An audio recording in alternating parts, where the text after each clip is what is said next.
नमस्कार दोस्तों, स्वागत है आपका हमारे चैनल पर। नई अध्यापिका ऋतु आज फिर देरी से आई थी। हस्ताक्षर के लिए मेरे कमरे में घुसते ही वह सफाई देना शुरू हो गई। मैम क्या करूं? अकेली हूं, घर बार सब। मैंने उसे बीच में ही टोक दिया। आप नई हैं, इसलिए शायद अभी इस स्कूल के नियम कायदे नहीं जानती।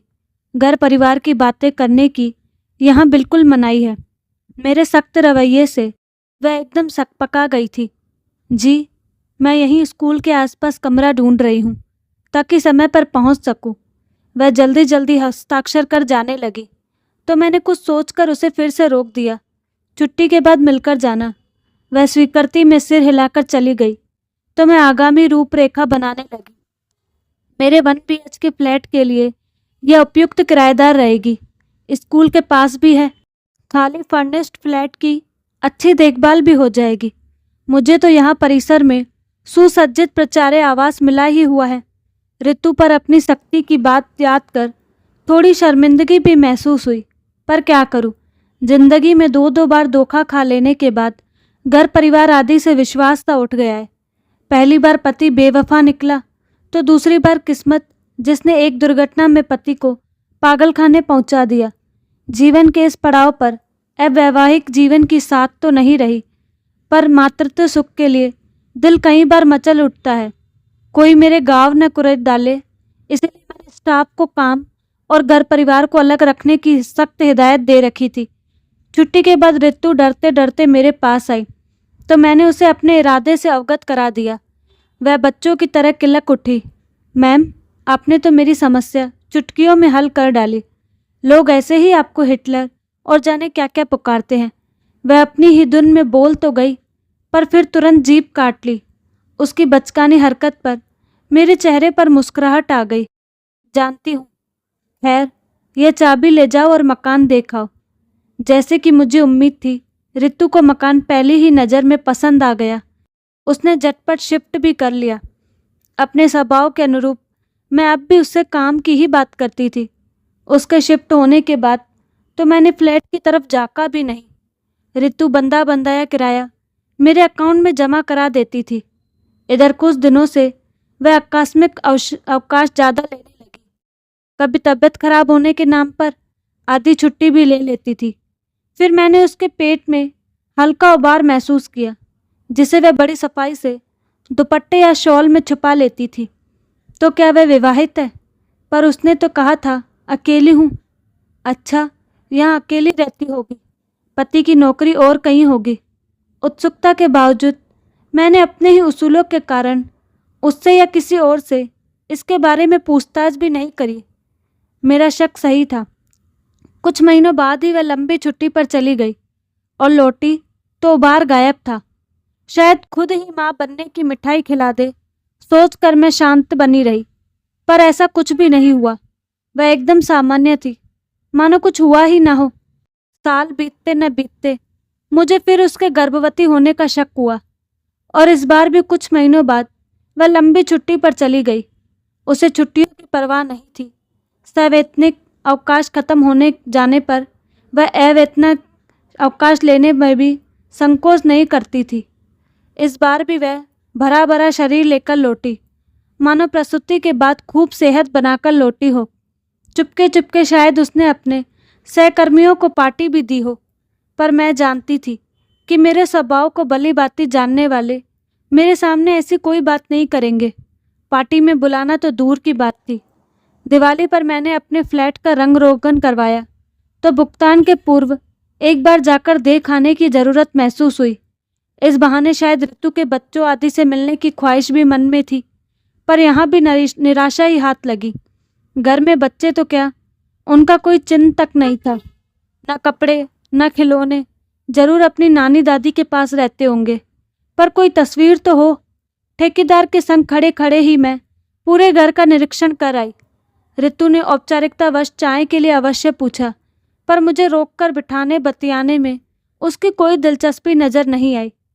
अपने कठोर व्यवहार के कारण मैंने खुद ही तो अपने को सबसे काट रखा था, इसीलिए किसी से कोई अपेक्षा रखने का हक भी मुझे नहीं था। आश्चर्य तो तब हुआ जब ऋतु ने आकर मुझे बताया कि महीने भर बाद वह मकान खाली करने वाली है। आप चाहें तो दूसरा किराएदार देख ले, नहीं तो मैं लाऊं। हमारे स्टाफ के ही एक दो सदस्य तैयार है, हो जाएगा, कोई बड़ी समस्या नहीं। पर तुम कहाँ जा रही हो? रितु ने झिझकते हुए अपना शादी का कार्ड पकड़ा दिया तो मैं आश्चर्यचकित हो गई। मैं अब अपने होने वाले पति के शहर में ही नौकरी खोज लूँगी। आप शादी में ज़रूर आइएगा, मुझे बहुत खुशी होगी। रितु तो टेबल पर कार्ड रखकर चली गई, लेकिन मैं देर तक प्रश्नों के भंवर जाल में ही उलझी रही। क्या रितु दूसरी शादी कर रही है? बच्चे किसके पास रहेंगे? पहले पति का क्या हुआ? अपने निरंकुश एकाकी स्वभाव पर आज मुझे गुस्सा आ रहा था। किसी से आगे बढ़कर पूछ भी नहीं सकती। शादी तो दूसरे शहर में थी जिसमें मैं सम्मिलित नहीं हुई, पर अपने ही शहर में उसने सहकर्मियों और दोस्तों को जो छोटी सी पार्टी दी उसमें मैं शामिल हुई। सुदर्शन गर्मियामय व्यक्तित्व वाले अपने पति के साथ नववधू के श्रृंगार में खड़ी रितु बहुत प्यारी लग रही थी।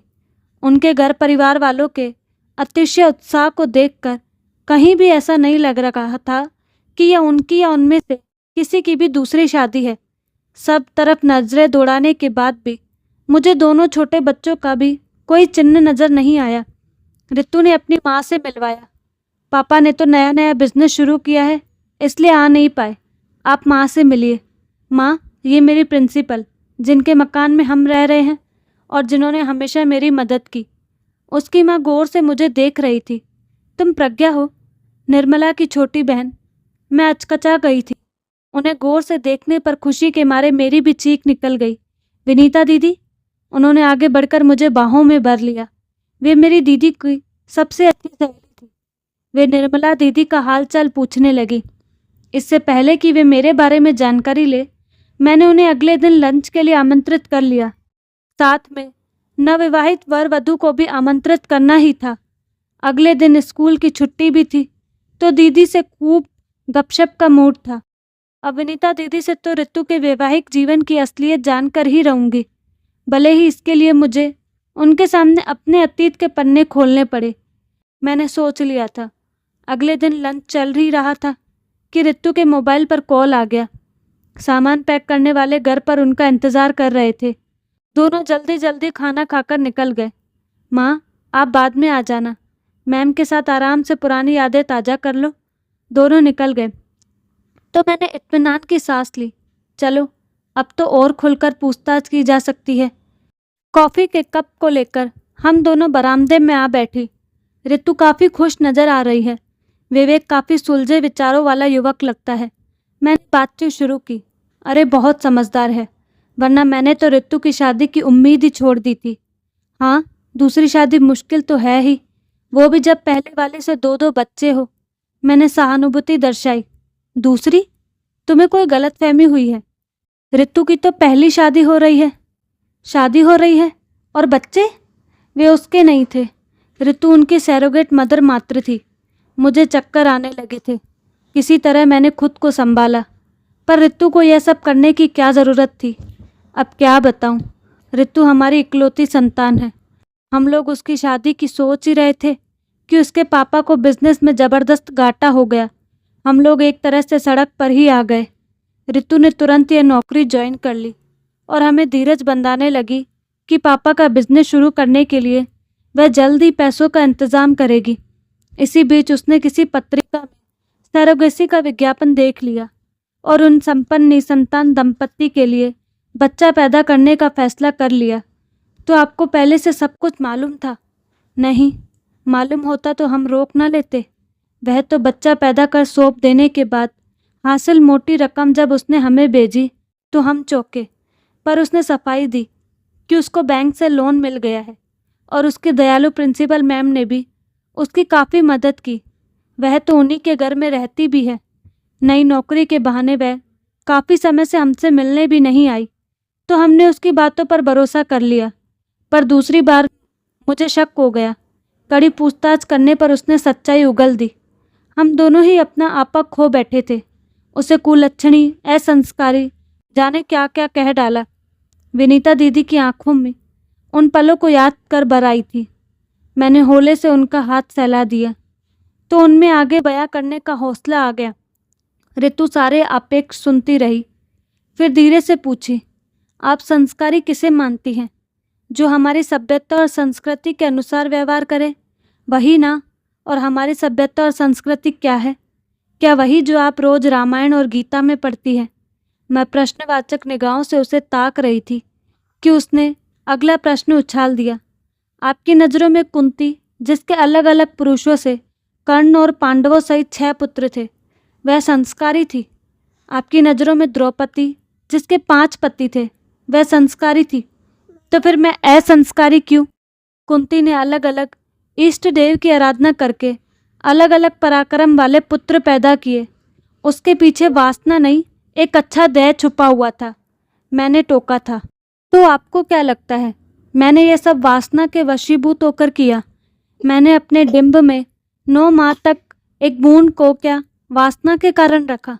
संतान के लिए तड़पते एक निसंतान दंपति को माता पिता बनने का गौरव दिलवाना क्या अच्छा ध्येय नहीं था? उनसे प्राप्त रकम से पापा का बिजनेस शुरू करवाना क्या अच्छा ध्येय नहीं था? माँ कुंती ने अनजाने में दिए एक आदेश से द्रौपदी 5 पुरुषों में बट गई, लेकिन मैंने द्रौपदी के लिए कहीं असंस्कारी या अपवित्र शब्द नहीं सुना। वे परिस्थितियां अलग थी बेटी। आज वह सब न संभव है न व्यावहारिक। उसके पापा ने भी उसे समझाने का प्रयास किया था। मैं जानती हूँ पापा, इतिहास न तो अक्षरशः दोहराने के लिए है और न ही पूर्णतः बिसराने के लिए। इतिहास तो अक्षम पति की पत्नी को नियोग द्वारा गर्भवती होने की इजाज़त भी देता है, पर आज समाज वैज्ञानिक रूप से इतना सक्षम हो गया है कि उसे इतनी वैचारिक उदारता की आवश्यकता ही नहीं रही। Surrogacy, sperm donation, test tube baby, egg freezing जैसे ढेरों विकल्प मौजूद है। बदलते समाज में बदलते प्रतिमानों को अपनाना व्यवहारिक बनने का सबूत है, न कि असंस्कारी होने का। तो फिर हमसे यह सब छुपाया क्यों? क्योंकि मुझे डर था कि आप मुझे इमोशनली ब्लैकमेल कर कमज़ोर बना देंगे और ऐसा करने से रोक देंगे। आपकी अवहेलना करने का मेरा कोई इरादा नहीं था, लेकिन बेटी, अब तुझसे शादी कौन करेगा? हमें इस बात को दबाकर रखना होगा। मैंने कातर स्वर में कहा था। मैं कुंती वाली गलती नहीं दोहराऊंगी माँ, जिसने बात को दबाए रखकर अनजाने में ही भाई को भाइयों के विरुद्ध खड़ा कर दिया था। मुझसे शादी करने वाले शख्स को मुझे मेरी सच्चाई के साथ स्वीकारना होगा, ऋतु ने दृढ़ता से कहा था। लेकिन बेटी, ऐसा शख्स मिलना बहुत मुश्किल है, हमने समझाया, पर ऋतु अड़ी रही। तो क्या विवेक ऋतु की सच्चाई जानता है? मैंने अपनी उत्सुक निगाहें विनीता दीदी पर टिका दी। न केवल जानता है, बल्कि उस सच्चाई का सम्मान भी करता है। वह खुद स्पर्म डोनेट करके कुछ निसंतान दंपतियों को संतान सुख दिलवा चुका है। वाह! मैंने मन ही मन उस प्रगतिशील खुली विचारों वाले युगल को सलाम किया, जिसने मुझे मातृत्व सुख उठाने की एक नई राह सुझा दी थी। तो दोस्तों, आपको कहानी कैसी लगी? अपनी राय कमेंट बॉक्स में दें और साथ ही हमारे चैनल को लाइक, शेयर और सब्सक्राइब करना ना भूलें। धन्यवाद।